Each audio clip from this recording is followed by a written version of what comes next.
حضرت عبداللہ ابن عمر رضی اللہ تعالیٰ عنہ حضرت عمر کے صاحبزادے، مکہ مکرمہ میں ان کی قبر ہے۔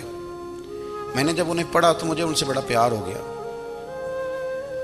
لیکن آپ کو پتہ ہے وہاں جا کے کسی شخص کا مزار تلاش کرنا یا پوچھنا ایک مشکل کام ہوتا ہے۔ تو ایک دفعہ میں مکہ شریف میں حاضر تھا تو ایک گاڑی والا ڈرائیور مجھے کہنے لگا کہ مولانا میں آپ کو جانتا ہوں، مجھے آپ سے محبت ہے، ایک بات بتاؤں آپ کو۔ میں نے کہا بتاؤ۔ کہنے لگے حضرت عبداللہ ابن عمر کی قبر دیکھنی ہے۔ میں نے کہا یہ تو نہیں کہہ رہا، یہ کسی نے بندوبست کرایا ہے، یہ اللہ نے تیرے دل میں بات ڈالی ہے، یہ ہو گیا، تو لے چل مجھے۔ حضرت عبداللہ ابن عمر کو نبی پاک نے فرمایا تھا راجل صالح، یہ نیک بندہ ہے، یہ متقی آدمی۔ حضرت عبداللہ ابن عمر رضی اللہ تعالیٰ عنہ سیدنا فاروق اعظم رضی اللہ تعالیٰ عنہ کے صاحبزادے ہیں، اور ان کی ہمشیرہ سیدہ حفصہ رضی اللہ تعالیٰ عنہ حضور کی زوجہ محترمہ ہے۔ ایک دن اپنی ہمشیرہ سے کہنے لگے کہ نبی کریم صلی اللہ تعالیٰ علیہ وسلم گھر میں آئے نا، اور اگر حضور غم امت میں پریشان نہ ہوں، طبیعت کو حشاش بشاش دیکھو، تو ذرا پوچھنا تو صحیح حضور کا میرے بارے میں کیا خیال ہے، پوچھنا تو صحیح کہ کریم کی بارگاہ میں میرا کیا مقام ہے، میرے بارے میں حضور کیا فرماتے ہیں۔ اب بہن کو کام بتائے، اور بتائے بھی بھائی، اور پھر بہن وہ کام نہ کرے، یہ تاریخ میں ہوتا نہیں۔ حضرت عمر فاروق رضی اللہ تعالیٰ عنہ کی صاحبزادی ام المومنین رضی اللہ تعالیٰ عنہ فرماتی ہیں کہ میں تو بس منتظر تھی۔ انہوں نے تو کہا تھا نا کہ اگر تم حشاش بشاش دیکھو تو بات کرنا، لیکن حضور تشریف لائے، میری باری تھی، میرے گھر تشریف لائے، کھانا پیش کیا تو فوراً میں نے عرض کی حضور ایک بات پوچھنی تھی۔ تو حضور نے فرمایا پوچھئے۔ میں نے عرض کی حضور میرے بھائی عبداللہ ابن عمر کے بارے میں آپ کا کیا خیال ہے؟ نوجوانوں میری بات پہ غور کرنا، میرے بھائی کے بارے میں آپ کا کیا خیال ہے؟ تو نبی کریم صلی اللہ تعالیٰ علیہ وآلہ وسلم نے میری طرف دیکھا، اور پھر حضور زیر لب تھوڑا مسکرائے، اور بریلی کے امام کہتے ہیں کہ حضور مسکرا دیتے تھے نا تو جو بڑا دکھی ہوتا تھا وہ بھی ہنس پڑتا تھا۔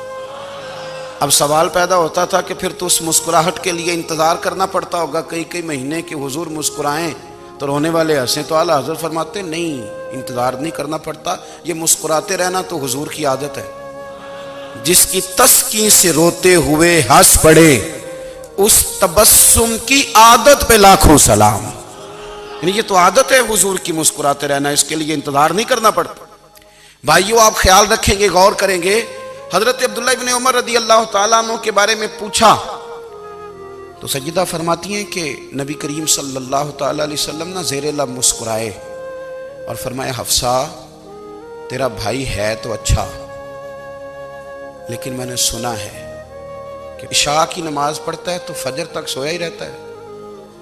او نوجوانوں، 10 بجے تک سونے کی بات نہیں ہوئی، 9 بجے تک سونے کی بات نہیں ہوئی، 11 بجے اٹھنے کی بات نہیں۔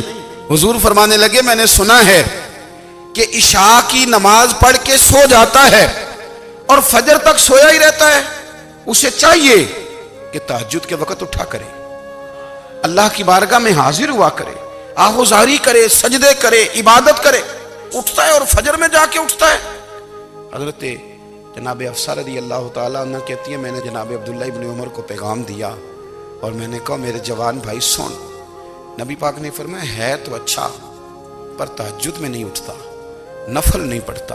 او میری ملت کے جوانوں، مزہ نہیں آ جاتا جب ساری دنیا سوئی ہو، ساری دنیا، اور بستر بھی گرم ہو اور نیند بھی پورا غلبہ کر رہی ہو، اور اچانک گھنٹی بجے دماغ میں، آنکھ کھلے، گھڑی پہ نظر پڑے، 3:30 4 بجے کا پیغام گھڑی بتائے، اور کوئی چڑھتی جوانی والا اٹھ کے وضو کرے، اور جب وہ مصلی کھول کے بچھائے تو مدینے والے محبوب کہتے ہیں کہ ہر نماز پہ رب ثواب دیتا ہے، اور جو اٹھ کے تہجد کی نماز پڑھے اسے دیکھ کے تو رب مسکراتا ہے، جو اس کی شان کے لائق ہے، جو اس کی شان کے لائق، وہ مسکراتا ہے، خوش ہوتا ہے کہ میرا بندہ تہجد میں اٹھ گیا، وہ مسکراتا ہے۔